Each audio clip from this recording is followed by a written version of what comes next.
साहिबान, मैं मोहम्मद रज़ा नक्शबंदी और आप समाअत फरमा रहे हैं चैनल दास्तान नगर। काले जादू की खौफनाक सनसनीखेज दास्तान। इससे पहले आप इस दास्तान की 15 किस्तें समाअत फरमा चुके हैं। आइए किस्त नंबर 16 की तरफ बढ़ते हैं। वो अपनी तमाम तर कुव्वतों के बावजूद एक बुजुर्ग के मज़ार तक का फासला तय नहीं कर सकता था, लेकिन इतना मैं जरूर जानता था कि बाकी जो कुछ वो कर सकता है जरूर करेगा। इन्हीं सोचों में गुम आगे बढ़ता रहा। एक सड़क से गुजर रहा था। इस खौफ का एहसास भी था कि कहीं पुलिस की निगाह मुझ पर न पड़ जाए। दफातान एक गाड़ी की आवाज सुनाई दी। गाड़ी मेरे करीब से गुजर रही थी, सुस्त हुई और फिर रुक गई। मैंने कभी गौर भी नहीं किया था इन बातों की तरफ, लेकिन अभी चंद लम्हात भी ना गुजरे थे कि एक शख्स मेरे पास पहुंच गया और उसने कहा, रतन जी। मैंने चौंक कर उसकी तरफ देखा। बिल्कुल अजनबी चेहरा था। मैं सवालिया निगाहों से उसे देखने लगा तो उसने उंगली से गाड़ी की तरफ इशारा करके कहा, वो बुलाती हैं। मैंने गाड़ी की तरफ देखा। पिछली खिड़की से शकुंता का चेहरा झांक रहा था, वही चेहरा जिसे मैंने देखा था और इसके बाद कृष्णा के अताब का शिकार हुआ था। एक लम्हे के लिए झिझक पैदा हुई, लेकिन फिर अचानक ही दिल में यह ख्याल आया कि देखा तो जाए ये शकुंता का मामला क्या है। आगे बढ़कर करीब पहुंच गया। शकुंता पिछली सीट पर थोड़ा सा पीछे खिसक गई और उसने मुस्कुराते हुए दरवाजा खोल दिया। मैंने खिड़की से सिर्फ उसका चेहरा देखा था, लिबास नहीं देखा था बाहर था, और मैं झिझकता हुआ उसके करीब बैठ गया और बैठने के बाद मैंने उसके लिबास को बगौर देखा। सफेद शलवार सफेद कमीज में मलबूस थी। बाल ही खास अंदाज में बनाए हुए थे। घुटनों पर किताबें रखी हुई थी। उसने ड्राइवर से कहा, चलो। ड्राइवर वही आदमी था जो मुझे बुलाकर लाया था। उसकी आंखों में एक शौक सी चमक थी। दर हकीकत उसके चेहरे पर भरपूर निगाह डालने की जुर्रत मुझे अभी तक नहीं हुई थी। पहली बार उसे नींद से जाग कर देखा था, ना जाने क्या लगती थी वो। दूसरी बार हल्की सी झलक देखी थी और दिल में ये एहसास पैदा हुआ था कि वो लाखों में एक है। इतने खूबसूरत चेहरे कम ही देखने में नजर आते हैं। बस इसके चेहरे की तफसील में जाना खामखा ज़हन की बर्बादी है। लेकिन अब उसके करीब आकर मैं उससे ये मालूम करने की हिम्मत नहीं पा रहा था कि मेरा और उसका मामला क्या है। घरदारी जी, ऐसे पथराए हुए क्यों बैठे हो? क्या हो गया है तुम्हें? मैंने चौंक कर उसकी सूरत देखी और घबराए हुए लहजे में बोला, घरदारी? नहीं मेरा। वो बेख्तियार हंस पड़ी और फिर बोली, बस मिट्टी के मादू हो मेरे। तुम्हें संसार में आने की जरूरत क्या थी? मैंने एक ठंडी सांस ली। होंठों पर खुद ब खुद मुस्कुराहट आ गई। जी चाहा कि कहूँ, वाकई इस दुनिया में मेरा वजूद सबसे ज्यादा बेकीमत है, मगर काश मैं अपनी मर्जी से इस दुनिया में आने का ऐलान कर सकता। गाड़ी ज्यादा दूर नहीं गई, एक पतली सी गली में मुड़ी और गली के आखिरी सिरे पर बने हुए मकान के सामने जा रुकी। अच्छा खासा मकान था। छोटी छोटी सुर्ख ईंटों से बना हुआ बड़ा सा दरवाजा था जिससे गाड़ी अंदर दाखिल हो सकती थी। सो ऐसा ही हुआ। एक गिराज नुमा जगह गाड़ी रुक गई और शकुंता दूसरी तरफ का दरवाजा खोलकर नीचे उतर गई। मैं साकत बैठा रहा तो वो हंसती हुई दूसरी समत आई और उसने मेरा दरवाजा खोल दिया। फिर बोली, तशरीफ लाइए महाराज, दासी आपकी सेवा करना चाहती है। मैं घबराए हुए से अंदाज में नीचे की तरफ उतर गया। गाड़ी की सीट पर मैं खामोश बैठा हुआ था। शकुंता ने मेरा हाथ पकड़ा और 3 सीढ़ियां अबूर करके पीतल की कीलों लगे दरवाजे के पास पहुंच गई, जिसका एक पट खुला था। दरवाजे से अंदर दाखिल हुए तो पत्थर ही के फर्श की एक ड्यूड़ी नजर आई और उसके दूसरे दरवाजे से बाहर निकले तो बड़ा सा साहन था जिसके दोनों समत दरख्त झूल रहे थे। आगे एक वसी और अरीज दालान था और दालान के 3 समत कमरों के दरवाजे। सामने वाले कमरे का दरवाजा खुला हुआ था। शकुंतला मुझे साथ लिए उसी दरवाजे से अंदर दाखिल हो गई। बहुत कीमती कालीन बिछा हुआ था, सोफे पड़े हुए थे, मेज़ें थीं और बहुत सा खूबसूरत आराइश का सामान।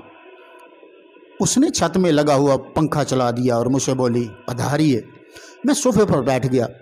उसने साथ लाई हुई किताबें एक तरफ रखी और फिर मेरी तरफ रुख करके मुस्कुराती हुई नज़रों से मुझे देखते हुए मेरे सामने बैठ गई और बोली, यहाँ आकर हैरत नहीं हुई? मैंने सवालिया नज़रों से उसे देखा तो कहने लगी, देखो मेरे सामने तुम ये मट्टी के मादू मत बने रहा करो। और कौन सी जुबान से कहूं तुमसे? बावले हो गए किसी और के लिए, मेरे लिए तो बावले मत रहा करो। अच्छी तरह जानती हूं तुम्हें। शकुंतला जी, मैं जी आगे कहिए। क्या कहूं? अच्छा ये बताओ क्या पियोगे? कुछ नहीं। ऐसा कैसे हो सकता है? मेरे घर आए हो? वो हंसी और फिर बोली, मानते हैं ना इसे मेरा घर? पता नहीं। मैंने आंखें बंद करके गर्दन हिलाई और बोला। वो खिलखिलाकर हंस पड़ी। फिर उसने कहा, हाँ ये मेरा असल घर है। ठहरो, तुम्हें शरबत तो पिला ही दूं। मुझे भी ज़्यादा देर यहाँ नहीं रुकना। अभी आई। वो उठी और दरवाजे से बाहर निकल गई। ये सब कुछ बेहद पुरस्कार था, अकल में ना आने वाला। शकुंतला तो इस बाजार की लड़की थी और रमा रानी के कोठे के सामने वाले कोठे में रहती थी। फिर ये घर, ये तालीमी लिबास, ये किताबें, ड्राइवर, ये सब कुछ फिर क्या है? जितने पुरस्कार वाक़यात हैं मेरी ही तकदीर में लिखे हुए हैं। न जाने ये क्या नया खेल है, कुछ समझ में नहीं आ रहा था। लेकिन शकुंतला के बारे में जानने की मैं ख्वाहिश भी रखता था। वैसे भी इसके अंदर एक अनोखी कशिश का एहसास होता था। वो कुछ ही देर के बाद वापस आ गई। हाथों में ट्रे उठाए हुए थी जिसमें शरबत के 2 गिलास रखे हुए थे। उसने एक गिलास मेरे सामने रख दिया। हैरान बैठे हो? उसने मुस्कुरा कर कहा। तुम कौन हो शकुंतला?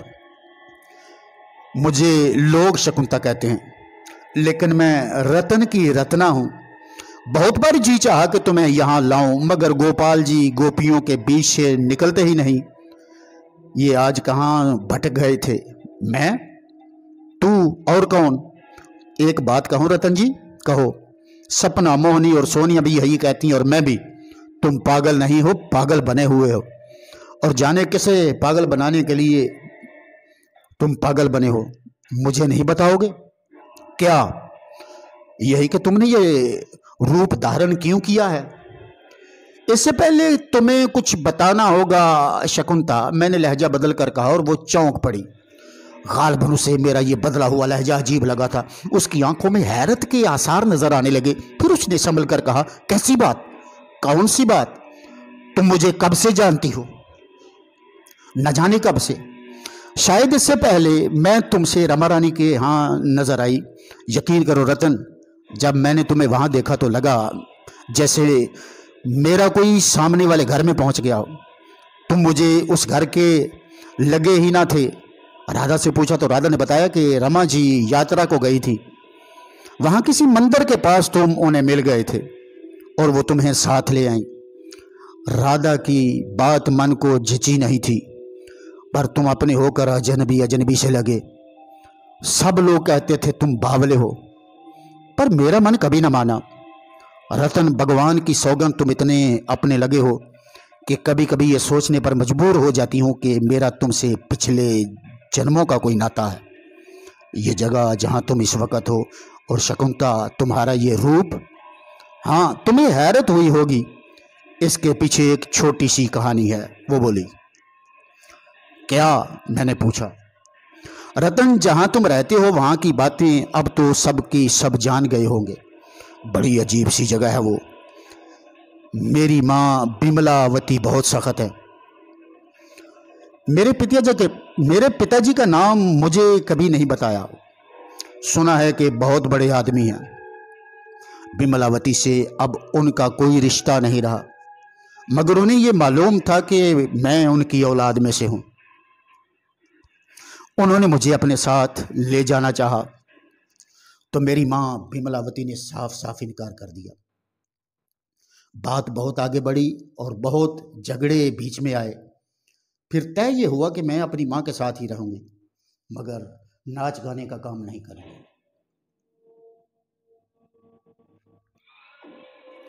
मेरे पिता ने मेरा खर्च संभाल लिया था, मुझे ये घर दिया और मेरी पढ़ाई का बंदोबस्त किया। ये सब बात मेरे माँ और पिता के दरमियान तय हो गई थी कि मेरे पिता कभी अपना आप सामने नहीं लाएंगे। ये बात मेरी माँ और पिता के बीच तय हो गई थी कि मेरे पिता कभी अपना आप सामने नहीं लाएंगे और मुझे कभी मेरी माँ से दूर नहीं करेंगे। माँ ने आज तक मुझे मेरे पिता का नाम नहीं बताया। मैंने चूंकि अपने पिता को देखा तक भी नहीं, इसलिए मेरे मन में उनकी कोई भी तस्वीर नहीं उभरती। अपने घर में पहले यहाँ आती हूँ, लिबास बदलती हूँ और फिर माँ के पास पहुँच जाती हूँ। पता नहीं आगे मेरे माता और पिता के बीच क्या मंसूबा है, मगर ये बात तय है कि मेरी माँ मुझे नाच गाने के धंधे से नहीं लगाएगी। और यह भी हो सकता है कि मेरे पिता कभी मेरे सामने आकर मेरे सर पर हाथ रख दें। रतन, मैं ये भी जानती हूँ कि तुम्हारी रमा रानी से कोई संबंध नहीं है। रतन, मैंने हमेशा तुम्हें अपने सपनों में बसाया है। सुगंध खा चुकी हूँ कि इससे पहले भी तुम मेरे सपनों में थे, जब रमा रानी के पास नहीं आए थे। मानो या ना मानो, बात कहानियों जैसी है पर है, और मैं किसी भी कीमत पर तुम्हारा साथ नहीं छोड़ सकती। और कुछ पूछना चाहती? मैं हैरानगी से उसे देखता रहा। इसकी कहानी अनोखी थी, बड़ी अजीब, मगर ऐसा भी होता होगा। मुझे अब तो इतनी वाकफियत भी नहीं थी इस माहौल और इस दुनिया के बारे में। शरबत का गिलास मैंने खाली कर दिया और फिर बोला, अब उठोगी नहीं यहां से शकुंता? अभी नहीं, देर हो गई तो तुम्हारी मां परेशान ना होगी। जो होता है होने दो। बड़ी मुश्किल से यह मौका है, मुझे तुम अकेले हाथ लगे। जब भी मिलते हो कोई ना कोई सर पर सवार होता है, और फिर वो कृष्णा, इसे तो मैं अच्छी तरह जानता हूं, आफत की पुड़िया है और तुमसे प्रेम करती है, मगर उसका प्रेम मेरे प्रेम जैसा नहीं है। उसकी मां रमा रानी तुम्हें अपने बेटे जैसा जानती है, इसी तरह तुम उसके भाई हुए, मगर यहां रिश्ते नहीं होते और फिर मुंह बोले रिश्ते, इनका तो कोई भाव ही नहीं। रतन, समय थोड़ा है, तुमसे बहुत सी बातें करना चाहती हूं। रतन देखो, मेरा तुम्हारा जीवन भर का संबंध हो सकता है, हम तुम एक साथ रह सकते हैं। तुम वहां के नहीं हो जहां रहते हो, और मैंने तो तुम्हें अपने बारे में बता ही दिया। मेरे पिता ने जो कुछ किया है मेरे लिए किया है। इससे तुम्हें यह बात मालूम हो गई कि मैं कोठे वाली कभी नहीं बनूंगी, और जब पिताजी मेरे सर पर हाथ रखेंगे तो मैं उन्हें तुम्हारे बारे में बता दूंगी। उनसे कह दूंगी कि अगर वो मुझे इज्जत की जिंदगी देना चाहते हैं तो रतन को वो मेरा जीवन साथी बना दें, नहीं तो मेरे लिए कोठा वाला है। शर्त लगा दूंगी इन पर, और वही होगा जो मैं चाहूंगी। वो मुझे देखने लगी। चलो शकुंता, चलें यहां से। रतन, तुम मुझे अपने बारे में नहीं बताओगी? क्या बताऊं शकुंता, क्या बताऊं तुम्हें अपने बारे में? तुम कौन हो? एक सवाल मैं तुमसे ही करता हूं शकुंता, क्या अगर मुझे अपने बारे में कुछ मालूम होता तो मैं यहां क्यों होता? कौन अपना घर छोड़कर ऐसी जगह रहता? तुम पागल तो नहीं हो? मैं पागल हो गया था शकुंता, अब नहीं हूं। मुझे होश जरूर आ गया है, मगर ये याद नहीं कि मैं कौन हूं, मेरा घर कहां है, मेरे माता पिता कौन है। मैं अपनी खोज में हूं शकुंता। इन लोगों को अपने होश के बारे में बताने से कोई फायदा नहीं।